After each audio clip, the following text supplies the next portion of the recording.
Daytona, 1967. Curtis Turner's Chevelle just hit 180 mph, faster than any NASCAR stock car in history. But inspectors found nothing illegal. Because Smokey Yunick didn't break rules, he weaponized them. This car wasn't just fast. It was a full-scale rebellion on wheels. Tonight, how a war vet turned a Florida garage into NASCAR's nightmare. And why NASCAR would rather bury it than admit it worked.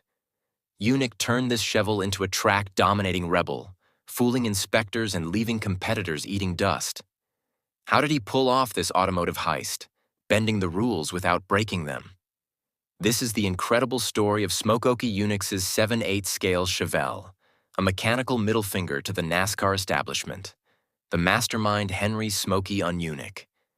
The name sounded like exhaust fumes for a reason. After surviving 51 combat missions over Nazi Germany, Daytona Beach's best damn garage in town was his battleground. His philosophy: if you ain't cheating, you ain't trying. But Smokey never saw it as cheating. To him, it was creative compliance. In 1966, Chevrolet quietly shipped Yunick a stock Chevelle, their secret weapon. Herb Fischel, a GM engineer who looked the other way, while Smokey reimagined the car. Using aircraft-grade tools from his war days, Smokey narrowed the body by 1.5 in, lowered the roofline 2 in, and tucked the bumpers flush. Every cut calculated to stay inside NASCAR's primitive go-no-go gauges. Mechanics whispered it was the gray ghost. There 1 second, gone the next. Driver.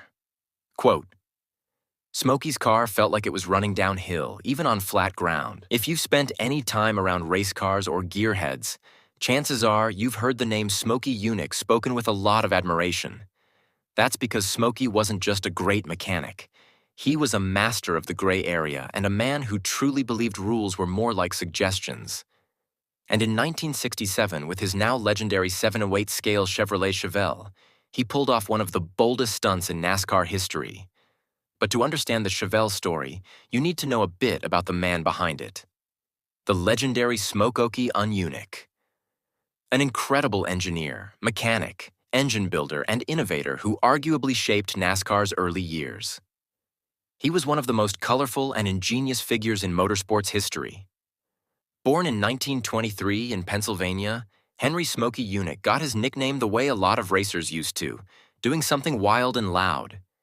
In his younger days, he rode a motorcycle that belched so much smoke, people just started calling him Smokey. The name stuck, and honestly, it fit like a glove. After flying bombers in World War II, Smokey settled down in Daytona Beach, Florida, where he opened his now legendary best damn garage in town. It wasn't just a catchy name, it was the real deal. If you were a racer looking for speed, that garage was like Mecca. Smokey had a reputation for getting results and fast. He wasn't your typical wrench turner either. Smokey was an engine builder, a mechanic, and above all, an innovator. He thought differently.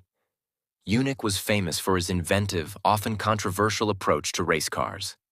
He worked on everything from stock cars to Indy 500 machines, earning accolades for his engineering genius.